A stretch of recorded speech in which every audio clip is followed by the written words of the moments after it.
ತಾವು ಅಧಿಕಾರದಲ್ಲಿದ್ದರೆ ಸಾಕು, ಹಣ ಹೊಡೆದರೆ ಸಾಕು, ಅವರ ಮಕ್ಕಳನ್ನು ಉದ್ಧಾರ ಮಾಡಿದರೆ ಸಾಕು, ನಾವು ತಿನ್ನುವ ವಾಸನೆ ಯಾರಿಗೂ ಬರುವುದಿಲ್ಲ ಅಂತ ಭಾಳ ಅಸೆಂಬ್ಲಿಲಿ ಕೂತಿರುವಂಥ ಘನತೆವೆತ್ತ ಶಾಸಕರ ಅಭಿಪ್ರಾಯ. ಶಾಸಕರಿಗೆ ಬೇಡವಾದ ಚುನಾವಣೆ ಅಂತ ಯಾವುದಾದ್ರೂ ಒಂದಿದ್ರೆ ಅದು ಕಾರ್ಪೊರೇಷನ್ ಎಲೆಕ್ಷನ್. ಯಾವ ಪಕ್ಷದ ಶಾಸಕರಿಗೂ ಆ ಚುನಾವಣೆ ಬೇಕಿಲ್ಲ. ಯಾಕಂದರೆ ತನ್ನ ಅಧಿಕಾರ ಅಬಾಧಿತವಾಗಿ ಇರಬೇಕು ಅಂತ. ಈ ಮನೋಸ್ಥಿತಿಯ ಪರಿಣಾಮವೇ ಸತತ 2 ಸರ್ಕಾರಗಳು ಬಂದು ಹೋದರೂ ನಿಮಗೆ ಬೆಂಗಳೂರು ಮಹಾನಗರ ಪಾಲಿಕೆಗೆ ಚುನಾವಣೆ ನಡೆಯಲಿಲ್ಲ. 10 ವರ್ಷಗಳ ಬಳಿಕ ಈಗ ಕೊನೆಗೂ ಮುಹೂರ್ತ ಫಿಕ್ಸ್ ಆಗಿದೆ. ಸ್ಥಳೀಯ ಸಂಸ್ಥೆಗಳ ಅಧಿಕಾರದ ವಿಚಾರದಲ್ಲಿ ಪುಂಖಾನುಪುಂಖವಾಗಿ ಮಾತನಾಡುವ ರಾಹುಲ್ ಗಾಂಧಿ ಮತ್ತು ಈ ವಿಚಾರದಲ್ಲಿ ಅಮೆಂಡ್ಮೆಂಟನ್ನು ತಂದಂಥ, ತಿದ್ದುಪಡಿ ತಂದಂತಹ ಬೇರೆ ಪಂಚಾಯಿತಿ ವ್ಯವಹಾರದಲ್ಲಿ ಅವರ ಅಪ್ಪ ರಾಜೀವ್ ಗಾಂಧಿಯವರು, ಅವ್ರ ತಂದೆ, ಇಲ್ಲಿ ಸಿದ್ದರಾಮಯ್ಯನವರು, ಡಿ ಕೆ ಶಿವಕುಮಾರ್ ಅವರು ಸರ್ಕಾರ ಬಂದು 2.5 ವರ್ಷ ಆಯಿತು. ಇವರ ಅಧಿಕಾರ ಹಂಚಿಕೊಳ್ಳುವ ಬಗ್ಗೆ ಚರ್ಚೆ ಮಾಡ್ತಿದ್ದಾರೆ ಹೊರತು ಕೊಡಬೇಕಾದವರಿಗೆ ಅಧಿಕಾರ ಕೊಡೋ ಬಗ್ಗೆ ಒಂದು ದಿನಾನೂ ಮಾತಾಡಲಿಲ್ಲ. ಹೇಗಿದ್ರು 10 ವರ್ಷ ಒಂದು ದಿನ ಮಾತಾಡಲಿಲ್ಲ ಒಬ್ರು. ಇವ್ರ ಅಧಿಕಾರದ ಮಾತಾಡ್ತಾರೆ, ಅವ್ರವ್ರದೇ ಚಿಂತೆ, ಇವ್ರ ಅಧಿಕಾರಕ್ಕೆ ಮಾತಾಡ್ತಾರೆ. ಈ ಸುಪ್ರೀಂ ಕೋರ್ಟ್ನ ಆದೇಶ ಈಗ ಬಂದಿದೆ. ಈಗಿನ ಎಸ್ಕೇಪ್ ಆಗಲ್ಲ ಅಂದ್ಕೊಂಡಿದ್ದೀನಿ, ಬಟ್ ನಾನು I don't believe. Supreme court ಕಣ್ಣಿಗೆ ಮಣ್ಣಾಕಿ ಯಾಮಾರಿಸಿ ಮೈ ಎಣ್ಣೆ ಸುತ್ತಕೊಳ್ಳೋಂಥ ಗಿರಾಕಿಗಳು ಈ ರಾಜ್ಯ ಸರ್ಕಾರದಲ್ಲಿರೋರೆಲ್ಲ. ಇವರು ಅಷ್ಟೇ, ಇವ್ರು ಹಿಂದಿದ್ದವರು ಅಷ್ಟೇ. ತಪ್ಪಿಸುವುದು ಹೇಗೆ ಅನ್ನೋದೇ ಅವ್ರ ಕೆಲಸ. MLAಗಳು ದುಡ್ಡಾಕಿ ಕೇಸ್ ನಡೆಸೋಂಗೆ ಮಾಡ್ತಾರೆ, ಎಳೆಯಕ್ಕೆ. ಇವತ್ತಿನ ರಾಜ್ಯ ವಿಚಾರಣೆಯಲ್ಲಿ ರಾಜ್ಯ ಸರ್ಕಾರಕ್ಕೆ ಸುಪ್ರೀಂ ಕೋರ್ಟ್ ಎಚ್ಚರಿಕೆಯನ್ನು ಕೊಟ್ಟಿದೆ. ಜೂನ್ 30ರ ಒಳಗಡೆ ಮಾಡಬೇಕು 5ಕ್ಕೂ ನೀವು ಚುನಾವಣೆ. ಇನ್ನೊಂದು ಸರಿ ಸಮಯ ಕೇಳಕ್ಕೆ ನಮ್ಮ ಹತ್ರ ಬರಬಾರ್ದು ಅಂತ ಆದೇಶನ ಕೊಟ್ಟಿದ್ದಾರೆ ಮಾನ್ಯ ಮುಖ್ಯ ನ್ಯಾಯಮೂರ್ತಿ ಸೂರ್ಯಕಾಂತ್ ಅವರ ನೇತೃತ್ವದಲ್ಲಿ. ಅಭಿಷೇಕ್ ಮನು ಸಿಂಘ್ವಿ ರಾಜ್ಯ ಸರ್ಕಾರದ ಪರವಾಗಿ ಮಾಡಿ ಫೆಬ್ರವರಿವರೆಗೂ ಟೈಮ್ ಕೇಳದ್ರಂತೆ. ಆಯೋಗ ಹೇಳುತ್ತಂತೆ ಮೇ ತನಕ ಬೇಕಾಗತ್ತೆ. ಯಾಕಂದರೆ ಪವರ್ ಶೇರಿಂಗು, ಈ ನಾಯಕತ್ವದ ಕಿತ್ತಾಟ ಎಲ್ಲ ಇದೆ. ರಾಜ್ಯ ಸರ್ಕಾರಕ್ಕೆ ಈ ಚುನಾವಣೆ ಮುಂದಕ್ಕೆ ಹೋದ್ರೆ ಸಾಕು, ನಡೀತಿದ್ರು ಸಾಕು. ಸೊ ಈಸಿ ಅವ್ರಿಗೆ. MLAಗಳಿಗೆ ಏನಾಗುತ್ತೆ, ಸ್ಟ್ರಾಂಗ್ MLAಗಳು ಮ್ಯಾನೇಜ್ ಮಾಡಿಬಿಡ್ತಾರೆ ಕಾರ್ಪೊರೇಟರ್ಗಳನ್ನು. ಸ್ವಲ್ಪ ವೀಕ್ MLAಗಳೇನಿರ್ತಾರೆ ಅವ್ರು ಈ ಕಾರ್ಪೊರೇಟರ್ಗಳನ್ನು ಮ್ಯಾನೇಜ್ ಮಾಡೋಕ್ಕಾಗಲ್ಲ. ಕಾರ್ಪೊರೇಟರ್ಗಳೇ ಅವ್ರಿಗಿಂತ ಸ್ಟ್ರಾಂಗ್ ಇರ್ತಾರೆ, ಎಷ್ಟೋ ಕಡೆ ಓವರ್ಟೇಕ್ ಮಾಡಿಬಿಡ್ತಾರೆ. ಆಮೇಲೆ ಒಂದು ಎರಡನೇದು, ಈ ಕಾರ್ಪೊರೇಟರ್ಗಳದ್ದು ಜಗಳ ಬೇರೆ, ಅವ್ರದ್ದು ಶೇರಿಂಗ್ ಬೇರೆ, ಅದು ಬೇರೆ. ಇದೆಲ್ಲ ಹೋಗ್ಬಿಟ್ರೆ ಗಣಿ ಒಳಗಡೆ ಇರೋದೇ 2 kg ಚಿನ್ನ ಕಳ್ಕೊಳ್ಬೇಕಾಗತ್ತೆ. ಹಾಗಾಗಿ ಈ ಥರ ಪ್ರಾಬ್ಲಮ್ಮು. ಈಗ ಇದೆಲ್ಲ ಬಗೆಹರಿಸ್ಕೊಂಡು ಸರ್ಕಾರ ಹೋಗಬೇಕು. ಗುಂಡಿ ಬಿದ್ದ ರಸ್ತೆ, ಮೂಲಸೌಕರ್ಯ ಎಲ್ಲದರದ್ದು ಟ್ಯಾಕ್ಸ್ ರೈಸ್ ಮಾಡಿದ್ದು ಒಂದ್ರ ಮೇಲೆ ಒಂದು. ಆಮೇಲೆ ಅವಾಗವಾಗ ಅಲ್ಲಿ ನೋಡು ಚಂದಮಾಮ, ಅಲ್ಲಿ ನೋಡು ಚಂದಮಾಮ ಅಂದಂಗೆ, ಅಲ್ಲಿ ನೋಡು ಟನಲ್ಲು, ಇಲ್ಲಿ ನೋಡು ಇದು ಅಂತ ಈ ಜಾತ್ರೆನಲ್ಲಿ ತೋರಿಸ್ದಂಗೆ ತಾಜ್ ಮಹಲ್ ನೋಡು, ಕುತುಬ್ ಮಿನಾರ್ ನೋಡು ಅಂತ ತೋರಿಸ್ತಿದ್ರು. ಹಳೆ ಈ ಕಾಲದ ಹುಡುಗರುಗಳಿಗೆ ಅವೆಲ್ಲ ಪಾಪ ಚಾನ್ಸೇ ಇಲ್ಲ ಬಿಡಿ ಅದನ್ನ ನೋಡೋಕ್ಕೆ. ಹಳೆ ಕಾಲದಲ್ಲಿ ಜಾತ್ರೆ ಗೀತ್ರೆಗೆಲ್ಲ ಹೋದರೆ ಕಲರ್ದೊಂದು ಇರ್ತಿತ್ತು, ತಿರುಗಿಸಿದ್ರೆ ಅದ್ರಲ್ಲಿ ಬರ್ತಿತ್ತು ಅಲ್ಲಿ ನೋಡು ತಾಜ್ ಮಹಲ್, ಇಲ್ಲಿ ನೋಡು ಕುತುಬ್ ಮಿನಾರ್ ಅಂತ. ಹಂಗೆ ತೋರಿಸ್ತಾ ಇದ್ರಲ್ಲ ಈ ಸರ್ಕಾರದವರು ಕುತುಬ್ ಮಿನಾರು, ತಾಜ್ ಮಹಲ್ನ. ಈಗ ಜನರನ್ನು ಫೇಸ್ ಮಾಡಬೇಕು. ಈಗ 5% ಕೊಡು ಎ ಖಾತಾಯಿಂದ ಬಿ ಖಾತಾಗೆ, 56% ಕೊಡು ಇದೆಲ್ಲ ಕೇಳ್ತಾರಲ್ಲ. ಈಗ ಜನ ಉತ್ತರ ಕೊಡಿ ನೀವು. ಮೆಟ್ರೋ ಇದು ದುಡ್ಡು ಕೇಳೋನಿಲ್ಲ. ಈಗ ಪವರ್ ಜನರ ಕೈ, ಈಗ ಜನ ಕೊಡ್ರಪ್ಪ ಉತ್ತರ. ಜನ ಮತ್ತೆ ಬುರುಡ ಬಿಟ್ಕೊಂಡು ನಮ್ಮ ಹತ್ರಕ್ಕೆ ಬರಬೇಡಿ. ಈ ಸರ್ಕಾರದ ವಿರುದ್ಧ ನೋಡಿ ಸರ್, ಇವೆಲ್ಲ ತೋರಿಸಿ ಸರ್ ಅಂತ ಬರ್ಕೊಡ್ದು. ನಿಮ್ಮ ಕೈಯಲ್ಲಿದ್ದಾಗ ನಿಮ್ಮ ಕೈಯಲ್ಲಿದ್ದಾಗ ನೀವು ಚಾಲೂ ಮಾಡ್ಬೇಕದನ್ನ ಮುಂದೆ. ಹಾಂ, ಅಲ್ಲ ಪಾಪ ಅವ್ರು ಕೇಳ್ತಾರೆ ಚಾಲೂ ಮಾಡಿ ಯಾರಿಗೂ ಹೋಗೋಣ ಸರ್ ಅಂತ. ಇನ್ನೊಂದು ಸಂತೆ ಡ್ಯಾಶ್ ಸಂತೆಗೆ ಹೋಗುತ್ತೆ. ಸರಿ, ವಿಪಕ್ಷಗಳು ನಾವು ಚುನಾವಣೆಗೆ ರೆಡಿ ಅಂತಂದರೆ ನೀವು ರೆಡಿನೇ ಯಾವಾಗಲೂ ಅಂತಾರೆ. ರಾಜ್ಯ ಸರ್ಕಾರ ಏನು ಹೇಳ್ತಂತೆ ಸುಪ್ರೀಂ ಕೋರ್ಟಲ್ಲಿ, ಸರ್ 28ರವರೆಗೆ ಮೀಸಲಾತಿ ಪ್ರಕ್ರಿಯೆ ಇದೆ, ಫೆಬ್ರವರಿ. ಹಾಗಾಗಿ ಅದು ಕೊನೆಯ ಹಂತದಲ್ಲಿ, ಪ್ರಕ್ರಿಯೆ ಕಡೆ ಹಂತದಲ್ಲಿ ಇದೆ. ಅದಾದಮೇಲೆ ನಾವು ಯಾವಾಗ ಬೇಕಾದ್ರೂ ಚುನಾವಣೆ ಮಾಡ್ಬೋದು. ಎಲೆಕ್ಷನ್ ನಡೆಸೋದು ಬಿಟ್ಟಿದ್ದು ಇದೆಲ್ಲ ಚುನಾವಣಾ ಆಯೋಗಕ್ಕೆ ಬಿಟ್ಟಿದ್ದ ವಿಚಾರ ಅಂತ ಬುರುಡ ಬಿಟ್ಟಿದ್ದಾರೆ. ಚುನಾವಣಾ ಆಯೋಗಕ್ಕೆ ನಡೆಸೋಕ್ಕೆ ಬಿಡಲಿಲ್ಲ ಯಾರೂ. BJPಯವರು ಬಿಡಲಿಲ್ಲ, ಇವರು ಬಿಡಲಿಲ್ಲ. ಇದು ಯಾವುದು ಕಾರ್ಪೊರೇಷನ್ ಫಸ್ಟು ಕಾರ್ಪೊರೇಷನ್ ವಿಂಗಡಣೆ ಮಾಡೋದು. ಒಬ್ಬ 300 ಇಲ್ಲ ಒಬ್ಬ 1000 ಮಾಡೋಣ ಅನ್ನೋದು, ಇನ್ನು ಬೇಡ ಒಂದು 500 ಮಾಡೋಣ ಅನ್ನೋದು. ಅದಕ್ಕೊಂದು ಕಮಿಟಿ, ಆ ಕಮಿಟಿ ವರದಿ ಅದು ಬಂದ ಮೇಲೆ ಅವನೊಂದು ಪ್ರಾಥಮಿಕವಾಗಿ ಅಂತ ಮಾಡೋದು, ಅದಕ್ಕೆ ಅಬ್ಜೆಕ್ಷನ್ನು, ಅದಕ್ಕೆ ಗಲಾಟೆ, ಇದು ಸರಿ ಇಲ್ಲ ಸ್ಕ್ರಾಪ್ ಅಂದ್ಬಿಡೋದು, ಇನ್ನೊಂದು ಹೊಸದು ಮಾಡೋಣ ಮಾಡೋದು. ಇದು ಒಂದು ಥರದಲ್ಲಿ. ಬೇಕು ಅಂತ ಇದನ್ನು ಡಿಕ್ಲೇರ್ ಮಾಡೋದು ಏನು ರಿಸರ್ವೇಷನನ್ನು, ಬೇಕು ಅಂತ ರಾಂಗ್ ರಿಸರ್ವೇಷನ್ ಡಿಕ್ಲೇರ್ ಮಾಡೋದು, ಬೇಕು ಅಂತ ಅಂದರೆ ಇನ್ನಷ್ಟು ಜಗ್ಗಾಡ್ಬೇಕಿವಿ. ಕೋರ್ಟ್ಗೆ ಹೋಗ್ಲಿ ಅಂತ ಓಕೆ, ಕೋರ್ಟ್ಗೆ ಹಾಕ್ಸೋದು, ಕೋರ್ಟಲ್ಲಿ ಎಳಸೋದು. ಬೇಕು ಅಂತ ವಿಂಗಡಣೆಯನ್ನು ರಾಂಗ್ ಮಾಡೋದು ಅಂದರೆ ಪಕ್ಕ ಇರೋ ವಾರ್ಡನ್ನು ತಗೊಂಡೋಗ್ಬಿಟ್ಟು ಕೇರ್ಪುರದಲ್ಲಿರೋ ಸೇರಿಸ್ಬಿಡೋದು ಒಂದು ಕಡೆ ಸುಮ್ಮನೆ ಅವಾಗ ಮತ್ತೆ ತಗಾದೆ ಬರಬೇಕು, ಕೋರ್ಟ್ಗೆ ಹೋಗ್ಬೇಕದು, ಕೋರ್ಟಲ್ಲಿ ಫೈಟಿಂಗು, ಮತ್ತು ಅದಕ್ಕೊಂದು ಕಮಿಟಿ ಮತ್ತೆ ಸರಿ ಮಾಡೋದು. ಹಿಂಗೆ ಮಾಡಿ ಮಾಡಿ ಮಾಡಿ ಸ್ಥಳೀಯ ಸಂಸ್ಥೆಗಳು ಮತ್ತು ಅದಕ್ಕೆ ಅಧಿಕಾರವನ್ನು ಕೊಡುವಂತಹ ವಿಚಾರದಲ್ಲಿ ಕಾಂಗ್ರೆಸ್ ಮಾತಾಡೋ ಬದ್ಧತೆಯ ಮಾತುಗಳಿದೆಲ್ಲ ಡೋಂಗಿಗಳಾಡ್ದಂಗೆ ಆಡ್ಬಿಟ್ರು ಇವ್ರುಗಳು, ಪಕ್ಕ ಡೋಂಗಿಗಳು ಇವರು. ಆಲ್ MLAs, ಆಲ್ ವಿಧಾನಸಭೆಯಲ್ಲಿ ಕೂತ್ಕೊಳ್ಳೋರೆಲ್ಲ ಡೋಂಗಿಗಳು ಈ ವಿಚಾರದಲ್ಲಿ. ಪಕ್ಷಾತೀತವಾಗಿ ಒಗ್ಗೂಡ್ತಾರೆ. ಅಸೆಂಬ್ಲಿಗೆ ಕಾನ್ಸ್ಟಿಟ್ಯೂಷನಲ್ಲಿ ಚುನಾವಣೆ ನಡೆದು ಬಿಡಬೇಕು ಕರೆಕ್ಟಾಗಿ. ಆ ದಿನದ ಒಳಗಡೆ ಈ ಅಸೆಂಬ್ಲಿ ಮುಗಿದೋಗ್ಬೇಕು ಟೈಮು, ಇನ್ನೊಂದು ಅಸೆಂಬ್ಲಿ ಒಳಗೆ ಬಂದು ಬಿಡಬೇಕು. ಇಲ್ಲಿ ಯಾಕೆ ಬರಬಾರ್ದು? ಇಲ್ಲೂ ಅದೇ ನಿಯಮ ತನ್ನಿ. ಅಸೆಂಬ್ಲಿಗೆ ಹೆಂಗೆ 5 ವರ್ಷದ ಟರ್ಮಲ್ಲಿ ಆ ಟರ್ಮಿನ ಡೇಟ್ ಒಳಗಡೆಗೆ ಇನ್ನೊಂದು ಸಂವಿಧಾನಾತ್ಮಕವಾಗಿ ಸ್ಥಾಪಿತ ಸರ್ಕಾರ ಒಳಗೆ ಬರಬೇಕು, ಬರಲೇಬೇಕು ನಿಯಮದ ಪ್ರಕಾರ. ಇಲ್ದಿದ್ರೆ ಪ್ರೆಸಿಡೆಂಟ್ಸ್ ರೂಲ್ಗೆ ಹೋಗುತ್ತದು. ಹಾಗೆ ಇಲ್ಲೂ ತಂದು ಬಿಡಿ, ಇಲ್ಲಿ ಆಗ್ತಾರಲ್ಲ ಆಸಕ್ತಿ. ಅದೇ ಹೇಳದ್ನಲ್ಲ, ಶೇರಿಂಗ್ ಅಂತ ಇಟ್ಕೊಳ್ಳೋಣ. ಶೇರಿಂಗ್ ಅಂದ್ರೆ ಗೊತ್ತಾಗತ್ತಾ? ಅರ್ಥ ಮಾಡ್ಕೋಬೇಕು. ಶೇರಿಂಗ್ ಎಲ್ಲೆಲ್ಲಿರುತ್ತೆ?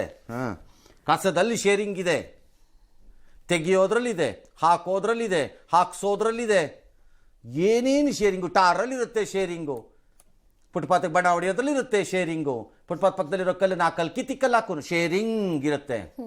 ಎಲ್ಲದರಲ್ಲೂ ಪವರ್ದು ಸ್ಟ್ರೀಟ್ ಲೈಟ್ಸು ಶೇರಿಂಗ್ ಇರುತ್ತೆ. ಎಲ್ಲಿ ಆರೋಗ್ಯ ಇಲಾಖೆಯಲ್ಲಿ ಶೇರಿಂಗ್ ಇರುತ್ತೆ. ಎಲ್ಲೆಲ್ಲಿ ಶೇರಿಂಗ್ ಇದೆ ಅಲ್ಲಿ ಸುಮ್ಮನೆ ಬಿಡೋಕ್ಕಾಗತ್ತಾ? ಕಂಡವ್ರಿಗೆಲ್ಲ ಶೇರ್ ಮಾಡ್ಕೊಳ್ಳೋಕ್ಕೆ ನಾವೇನಿಲ್ಲಿ ತಲೆಕೆಟ್ಟಿದ್ದೀವ ಅಂತ ಕೆಲವರು ಕೇಳಬಹುದು.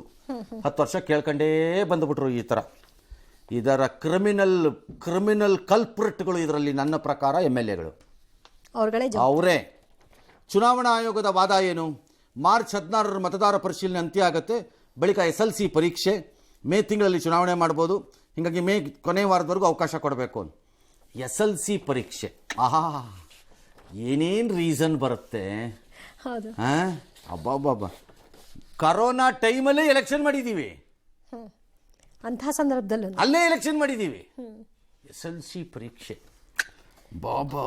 ಟೀಚರ್ಸ್ ಬೇಕಾಗ್ತಾರೆ, ಬೇರೆ ಕಡೆಯಿಂದ ಕರ್ಸ್ಕೊಳ್ಳಿ. ಏಕೆ ಏನು ಬೆಂಗಳೂರಲ್ಲಿ ಒಬ್ಬರೇನಾ ಇರೋದು? ಎಲ್ಲ ಎಂಥ ಬುರ್ಡೆಗಳೆಲ್ಲ ಸೇರ್ಕೊಂಡ್ರೆ ಹಿಂಗೆ ಆಗೋದು. ದೊಡ್ಡದಾಗಿ ಪ್ರಜಾಪ್ರಭುತ್ವದ ಬಗ್ಗೆ ಮಾತಾಡ್ತಾರೆ ಅಯೋಗ್ಯರನ್ನು ತಂದು. ಅಂತಿಮವಾಗಿ ಸುಪ್ರೀಂ ಕೋರ್ಟ್ ಹೇಳಿದ್ದಿಷ್ಟು, ರೇ ಬುರ್ಡೆ ಬಿಡೋದು ನಿಲ್ಲಿಸ್ರಿ, ಎಷ್ಟು ದಿನ ಟೈಮ್ ಬೇಕು ಹೇಳ್ರಿ ಸಾಕು ನಮಗೆ ಅಂತ. ಅಂದರೆ ಆ ಪದ ಬಳಸಿಲ್ಲ, ನಾನು ಹೇಳಿರೋದು ಆ ಪದ. ಆಮೇಲೆ ನಾಳೆ ಯಾರು ರಂಗನಾಥ್ ಅವರು ಚೀಫ್ ಜಸ್ಟಿಸ್ ಬುರ್ಡೆ ಅಂತ ಹೇಳ್ಬಿಟ್ಟಿದ್ದಾರೆ, ಅವ್ರ ಮೇಲೆ ಕ್ರಮ ತಗೋಬೇಕು ಅಂತಂತ ಎಲ್ಲ ಹೇಳಿದ್ದಾರೆ ಚೀಫ್ ಜಸ್ಟಿಸ್ ಅಂತ. ಅದನ್ನು ಜೂನ್ವರೆಗೂ ಸಮಯ ಬೇಕಾಗ್ಬೋದು ಅಂತ ಆಯೋಗ. ಇದಕ್ಕೆ ಒಪ್ಪಿದ supreme court, all right June 30. Actually supreme court ಭಾಳ ಲಿಬ್ರಲಾಗಿ ಕೊಟ್ಟಿದ್ದಾರೆ ಇಷ್ಟು ಟೈಮನ್ನು ಇವ್ರಿಗೆ ಕೊಟ್ಟಿದ್ದಾರೆ 30ನೇ ತಾರೀಕಿಗೆ. ಮತ್ತೆ ಸಮಯ ಕೇಳಬೇಡಿ ಅಂತ ಹೇಳಿದ್ದಾರೆ. ವಾರ್ಡ್ ವಿಂಗಡಣೆ ಮೀಸಲಾತಿಗೋಸ್ಕರಕ್ಕೆ ಡಿಸೆಂಬರ್ವರೆಗೂ ಸಮಯ ಕೇಳಿತ್ತು, ಈಗ ಫೆಬ್ರವರಿ ಕೇಳಿದ್ದು ಸುಪ್ರೀಂ ಕೋರ್ಟ್ ಗರಂ ಆಗಿತ್ತಂತೆ ಇವತ್ತು. ಆಲ್ ರೈಟ್, ಇದರ ಪರಿಣಾಮವಾಗಿ ಈಗ GBA ಅಂದರೆ ಜೀಬಾ ಅಂತನಾ? ಅಲ್ಲ ಸರ್, ಗ್ರೇಟರ್ ಬೆಂಗಳೂರು ಅಥಾರಿಟಿ. ಅಷ್ಟೊಂದು ಹೇಳೋಕ್ಕಾಗಲ್ಲ, ಏನಾರು ಕಟ್ ಮಾಡಿ. ಅದಕ್ಕೆ GBA ಮಾಡಿಬಿಟ್ಟಿರೋದು. GBA ಜೀಬಾ ಮಾಡೋಣ. ಜೀಬಾ, ಓಕೆ ಅಷ್ಟೇ. ಇನ್ಮೇಲಿಂದ ಆಗಲ್ಲ ನಮ್ಮ ಕೈಲಿ ಇಷ್ಟೆಲ್ಲ ಹೇಳೋಕ್ಕೆ, ಟೈಮ್ ಇಲ್ಲ, ಮತ್ತು ನಮ್ಮ ಕೈಲಿ ಆಗಲ್ಲ, ವಯಸ್ಸಾಗ್ತಾ ಇದೆ, ಇದೆಲ್ಲ ಇಷ್ಟೆಲ್ಲ ಹೇಳ್ತಾನೆ ಯಾವನಾರು ಕೂತ್ಕೊಂಡು. ಕೆಲಸವಿಲ್ಲ ಕಾರಣ. ನಮಗೊಬ್ಬ ಹಳೆ ಫ್ರೆಂಡ್ ಇದ್ದ, ಅವ್ನಿಗೆ A ಇಂದ Z ಇನ್ಶಿಯಲ್ಸ್ ಇತ್ತು, ನಾವೇನು ಮಾಡೋಣ? ಅಷ್ಟೊಂದಿತ್ತು, 8-9 ಆಯಿತು ಅವನಿಗೆ. ಬೆಂಗಳೂರು ಪೂರ್ವ ಪಾಲಿಕೆಗೆ 50 ವಾರ್ಡು, ಪಶ್ಚಿಮಕ್ಕೆ ಒಂದು 111, ಕೇಂದ್ರಕ್ಕೆ ಪಾಲಿಕೆಗೆ 63, ದಕ್ಷಿಣಕ್ಕೊಂದು 72, ಉತ್ತರಕ್ಕೊಂದು 72. ಇದಕ್ಕೆ ಎಲೆಕ್ಷನ್ನು ಆಗಬೇಕು. 368 ಒಟ್ಟು ಪಾಲಿಕೆಗಳು. ಪಾಲಿಕೆ. ಎಸ್, ಅಶೋಕ್ ಏನು ಹೇಳಿದ್ದಾರೆ ನೋಡೋಣ ಸರ್. ನಾವು ಬಿಜೆಪಿ ಮೊದಲಿಂದಾನು ಚುನಾವಣೆ ಮಾಡಿ ಅಂತಾನೆ ಹೇಳ್ತಾ ಇದ್ದೀವಿ. ಆದ್ರೆ ಈಗೆಲ್ಲ ವಾರ್ಡ್ಗಳು ಇವೆಲ್ಲ ಕ್ಯಾಟಗರಿ ಎಲ್ಲ ಮಾಡಿರೋದ್ರಿಂದ ಬೇಗ ಚುನಾವಣೆ ಮಾಡಿ ನಾವು ರೆಡಿ ಇದ್ದೀರಿ. ಈ ಚುನಾವಣೆ ಗೆಲ್ಲಕ್ಕೆ ರಾಜ್ಯದಲ್ಲಿ ಕಾಂಗ್ರೆಸ್ ಮಾಡಿರುವಂತ ಗುಂಡಿಗಳು, ಅದರಲ್ಲಿ ಸತ್ತಿರುವಂತ ಜನ ಪಾಪ, ಏಟ್ ತಿಂದಿರೋರು, ಕಸದ ರಾಶಿ ಬಿದ್ದಿರುವಂತದ್ದು, ಕಾನೂನು ಸುವ್ಯವಸ್ಥೆ ಹಾಳಾಗಿರೋದು. ಕಾಂಗ್ರೆಸ್ ಈ ಸರಿ ಬೆಂಗಳೂರಲ್ಲಿ ನೆಲ ಕಚ್ಚಿದ್ದು. ನಾವು ಚುನಾವಣೆಗೆ ರೆಡಿ. ಅದನ್ನ ನಮ್ಮ ರಾಷ್ಟ್ರೀಯ ನಾಯಕರು ತೀರ್ಮಾನ ಮಾಡ್ತಾರೆ. ಈ ಚುನಾವಣೆ ಬಗ್ಗೆ, ಒಂದು ಮೈತ್ರಿಯ ಬಗ್ಗೆ JDS-ನ ಮುಖ್ಯಸ್ಥರ ಜೊತೆ ಮಾತಾಡ್ತಾರೆ. ಕೇಂದ್ರದವರು ಸಮನ್ವಯ ಸಮಿತಿ ಏನ್ ತೀರ್ಮಾನ ಮಾಡುತ್ತೋ, ಗ್ರೇಟರ್ ಬೆಂಗಳೂರು ಅಥಾರಿಟಿ ಚುನಾವಣೆಯನ್ನ ಜೂನ್ 31 ಮಾಡಬೇಕು ಅಂತ ಹೇಳಿ ಆದೇಶವನ್ನ ಕೊಟ್ಟಿದೆ. ನಾವು GBA ರಚನೆಯನ್ನ ಮೊದಲಿಂದ ಕೂಡ ವಿರೋಧವನ್ನ ಮಾಡಿದ್ವಿ. ಕ್ಷೇತ್ರ ವಿಂಗಡಣೆ ಮಾಡಿದಾಗ ಕೂಡ ಅವ್ರಿಗೆ ಇಷ್ಟಾನುಸಾರ ಅವರು ಕೂಡ ಮಾಡ್ಕೊಂಡಿದ್ರು. ಇವತ್ತು ಕಾಂಗ್ರೆಸ್ ಸರ್ಕಾರ ಅಂತಿಮವಾಗಿ ಚುನಾವಣೆಗೆ ಕೋರ್ಟ್ ಆದೇಶದ ಮೇರೆಗೆ ಅವ್ರು ಮಾಡಲೇಬೇಕಾಗ್ತದೆ. ಇಬ್ರು ಮಾತಾಡ್ತಿರೋದು ಹೆಂಗಿದೆ ಅಂದ್ರೆ ಸತ್ಯ ಹರಿಶ್ಚಂದ್ರನ ಮರಿ ಮೊಮ್ಮಕ್ಕಳ ಟೈಪ್ ಮಾತಾಡ್ತಿದ್ದಾರೆ. ಯಾಕಂದ್ರೆ ಮೊಮ್ಮಕ್ಕಳೆಲ್ಲ ಹೋಗ್ಬಿಟ್ರು, ಇಲ್ಲ ನೆಕ್ಸ್ಟ್ ಮರಿ ಮೊಮ್ಮಕ್ಕಳನ್ನ ಇಟ್ಕೊಳ್ಳೋಣ, ಜನರೇಷನ್ ಹಂಗೆ ಮಾತಾಡ್ತಿದ್ದಾರೆ ಇಬ್ರುವೆ. ಏನವನು ನಮ್ ಬುಡಕ್ಕೆ ಕೈ ಹಾಕ್ತವನ. ನಿಮ್ ಸರ್ಕಾರ ಏನ್ ಕತ್ತೆ ಕಾಯ್ತಿದ್ರ, ಏನ್ ತಿಂತಾ ಇದ್ರಿ? ಆಗ ನೀವ್ ಯಾಕೆ ಮಾಡ್ಲಿಲ್ಲ? ಮೊದಲಿಂದ ಹೇಳ್ತಿದ್ದಾರೆ. ನೀವ್ ಯಾಕೆ ಮಾಡ್ಲಿಲ್ಲ?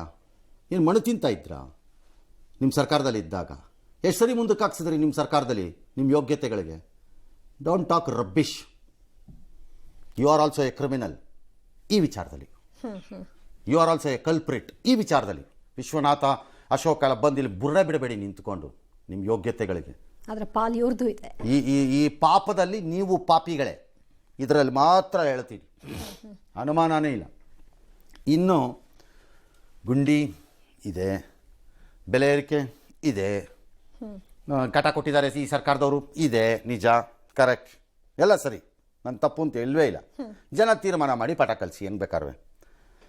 ಬಟ್ BJP ಅವ್ರು ಕ್ಲೈಮ್ ಮಾಡಬೇಡಿ ಬಂದು ನೀವೇನೋ ಕಡ್ದು ಕ್ವಾಮ್ಟೆ ಹಾಕ್ಬಿಟ್ಟಿದ್ದೀವಿ ಇಲ್ಲಿ ಅಂತ. ಬೊಮ್ಮಾಯಿ ಸರ್ಕಾರದಲ್ಲಿ ಬೆಂಗಳೂರಿಗೆ ಕಡ್ದು ಕ್ವಾಮ್ಟೆ ಹಾಕಿದ್ದು ನೀವು ಏನು ಅಂತ ಒಂದು ಪಟ್ಟಿ ಕೊಡ್ರಿ, ಒಂದು ಪಟ್ಟಿ ನೋಡ್ತೀನಿ. ಅದೇನೇನು ಕಡ್ದು ಕ್ವಾಮ್ಟೆ ಹಾಕಿದ್ರಿ ಬೊಮ್ಮಾಯಿ ಸರ್ಕಾರದಲ್ಲಿ ನೀವು ಆ 2.5 ವರ್ಷ? ಎಂಥದ್ದು ಇಲ್ಲ.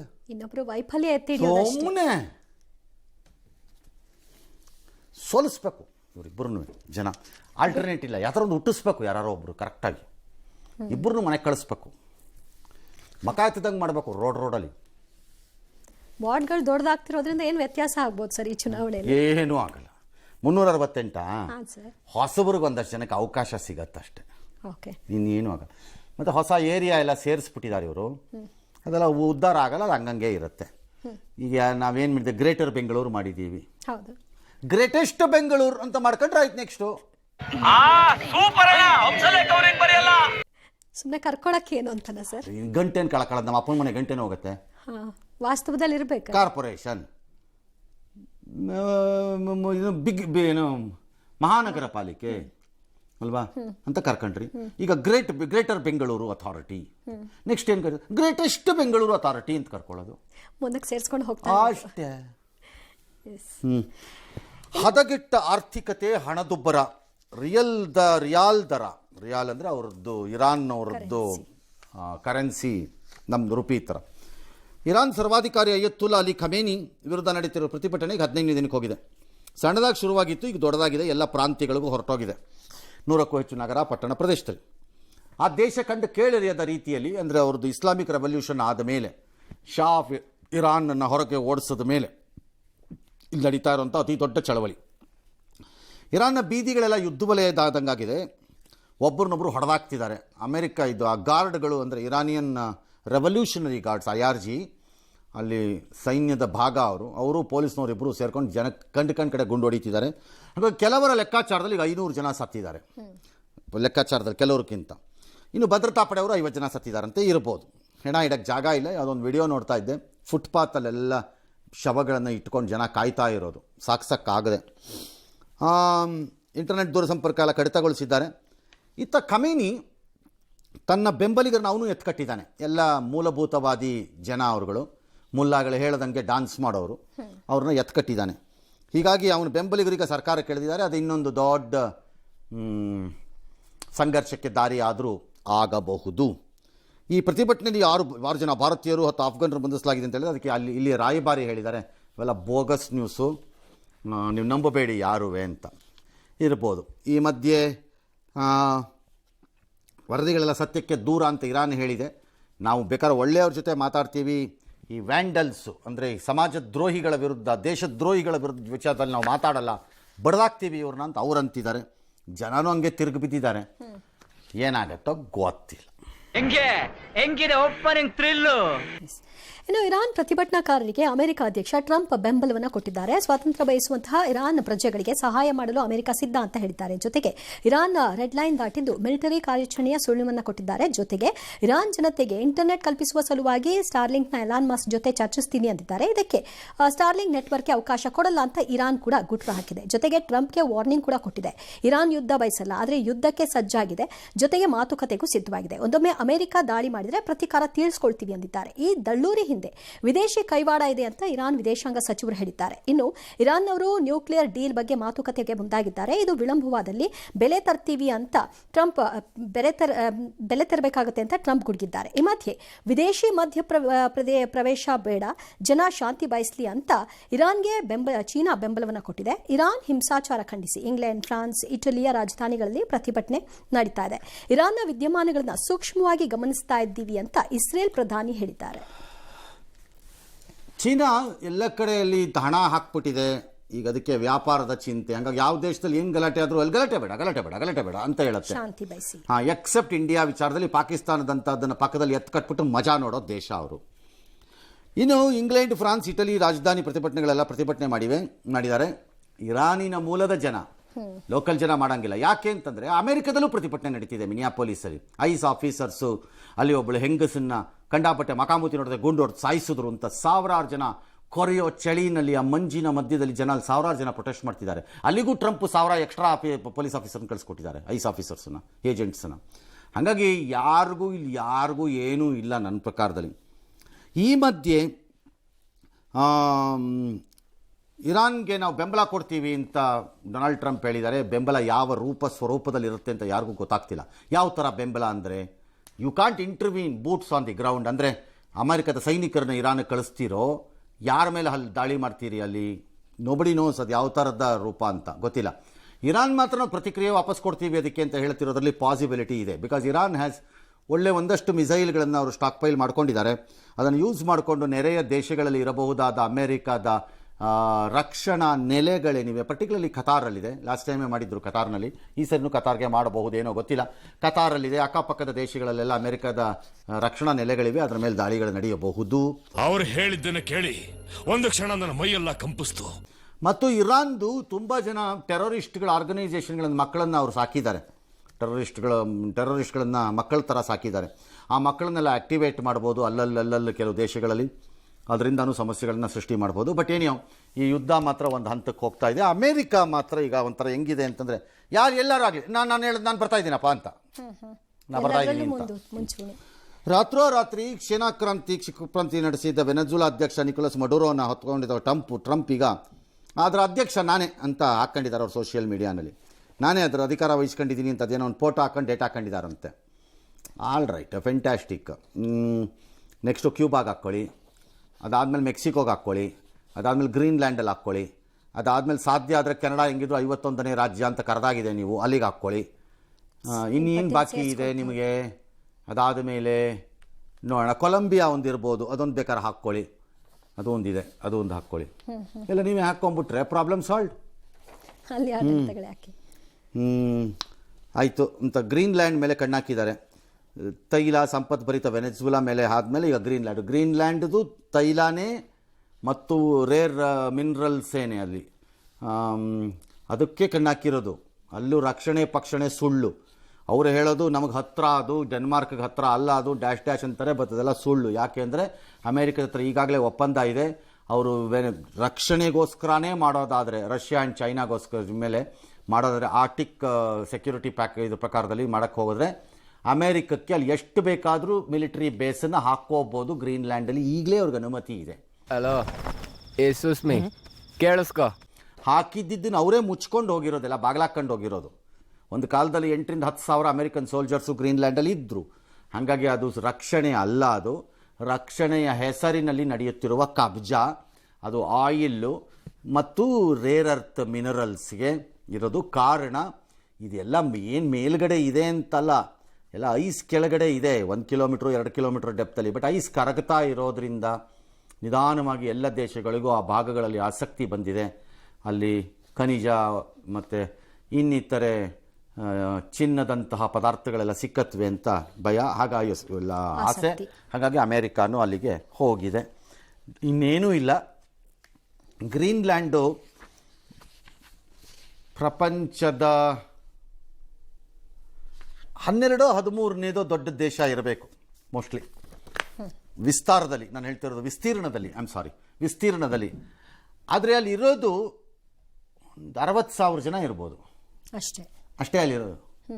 ಮಿಕ್ಕಿದ್ದೆಲ್ಲ ಯಾರು ಇರೋಕ್ಕಾಗದೇ ಇರೋ ರೀತಿಯ ಜಾಗ ಅದು ಗ್ರೀನ್ಲ್ಯಾಂಡ್. ಹೆಸರಿಗೆ ಗ್ರೀನ್ಲ್ಯಾಂಡು, ಎಲ್ಲ ಹಿಮಚ್ಛಾದಿತ ಪ್ರದೇಶಗಳದು, ಕಂಪ್ಲೀಟ್ಲಿ ಆರ್ಕ್ಟಿಕ್ ಸರ್ಕಲ್ನಲ್ಲಿ ಇರೋವಂಥದ್ದು. ಅಮೆರಿಕಕ್ಕೆ ಹೊಂದಿಕೊಂಡಂತೆ ಇರುವುದು ನಿಜ. ಅಕ್ರಾಸ್ ಆರ್ಕ್ಟಿಕ್ ಇದರಲ್ಲಿ ಆ ಕಡೆಗೆ ಡೆನ್ಮಾರ್ಕ್ ಇದೆ. ಡೆನ್ಮಾರ್ಕ್ಗೆ ಜೊತೆಯಲ್ಲೇ ಅವರು ಇದ್ದಾರೆ. ಹಾಗಂದ್ಬಿಟ್ಟು ಡೆನ್ಮಾರ್ಕಿನ ಭಾಗ ಅಲ್ಲ ಗ್ರೀನ್ಲ್ಯಾಂಡ್, ಅವರೇ ಸಪರೇಟ್. ಅವ್ರಿಗೊಂದು ಪ್ರೈಮ್ ಮಿನಿಸ್ಟರ್ ಇದ್ದಾರೆ ಅವ್ರಿಗೆ. ಇನ್ನು ಅದರಿಂದ ಆ ಕಡೆಗೆ ಹೋದರೆ ರಷ್ಯಾಯಿಂದ ನಾವು ದಾಳಿ ಫೇಸ್ ಮಾಡ್ತೀವಿ, ಹಾಗಾಗಿ ಒಂದಿನಕ್ಕೆ ನಮಗೆ ರಕ್ಷಣೆಗೆ ಬೇಕು, ಗ್ರೀನ್ಲ್ಯಾಂಡಲ್ಲಿದ್ದರೆ ರಷ್ಯಾನ ಕಂಟ್ರೋಲ್ ಮಾಡಿಬಿಡ್ತೀವಿ ಅಲ್ಲಿಂದಾನೆ ಅಂತ ಟ್ರಂಪ್ ಅವ್ರದ್ದು ವಾದ. ಅದು ಸುಳ್ಳದು. ಅದು ಇಲ್ಲದೇನೂ ಮಾಡ್ಬೋದು, ಆ ಜಾಗ ತೊಗೊಳ್ಳೋದೇನೂ ಮಾಡ್ಬೋದು ಅವರು. ಅದನ್ನು ಮಾಡ್ತಿಲ್ಲ ಅವರು. ಏನೋ ಈಗ ಅಮೇರಿಕದ ಕೆಲಸ ಏನಂದರೆ ಪ್ರಪಂಚದಲ್ಲಿ ಎಲ್ಲೆಲ್ಲಿ ಉಪಯುಕ್ತವಾದಂತಹ ಖನಿಜಗಳಿವೆ ಅದೆಲ್ಲ ತನಗಬೇಕು, ಎಲ್ಲೆಲ್ಲಿ ಆಯಿಲ್ ಇದೆ ಅದೆಲ್ಲ ತನಗಬೇಕು, ಎಲ್ಲೆಲ್ಲಿ ಏನೇನಿದೆ ಅದೆಲ್ಲ ನನಗೆ ಬೇಕು. ಒಂದು ಥರದಲ್ಲಿ ಅಂಡರ್ವರ್ಲ್ಡ್ ಡಾನ್ ಥರ ಆಡ್ತಾ ಇದ್ದಾರೆ. ಅದು ಎತ್ತಕೊಂಬರ ಅವನನ್ನ ಅಂತಾರೆ, ಹಾಕ್ಸ ಸೈನ್ ಹಾಕ್ಸ ಅಂತಂದ್ಬಿಟ್ಟು. ಅಣ್ಣ ಹಾಕೋಣ ಸೈನು, ಸಾಹೇಬ ಹೇಳ್ತಾವನೆ ಹಾಕು ಸೈನ್ ಹಾಕ್ಬೇಕು, ಅಷ್ಟೇ. ಆ ಲೆವೆಲ್ಗೆ ತರ್ತಾ ಇದ್ದಾರೆ. ಇದು ಎಲ್ಲಿಗೆ ತಿರುಗಿ ಬೀಳುತ್ತೋ ಒಂದಿನ ಗೊತ್ತಿಲ್ಲ. ಎಸ್, ನಮ್ ಪ್ರಕಾರ ಇಲ್ಲಿಗೆ ಪಂಚಾಯ್ತಿ ಕ್ಲೋಸ್, ನಾಟಕ ಬಂದ್.